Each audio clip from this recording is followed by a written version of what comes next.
ਹੋਸਨ ਉਹ ਜਿਹੜੇ ਸਮਝਦੇ ਹਨ ਨਿਤਬਾਂ ਤੇ ਚੱਲੀਏ ਜਈ ਲਹਿਰ ਵਿਛੋੜਿਆਂ ਦੀ ਕੋਈ ਸ਼ੈ ਨਾ ਰਹਿ ਗਈ ਥਾਂ ਤੇ ਇੱਕ ਹੱਥ ਰਹਿੰਦਾ ਹੈ ਅੱਖੀਆਂ ਤੇ ਦੂਜਾ ਹੱਥ ਰਹਿੰਦਾ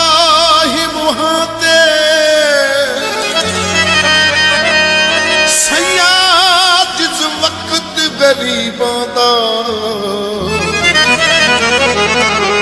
ਕੁਝ ਧੁੱਪ ਤੇ ਕੁਝ ਛਾਂ ਤੇ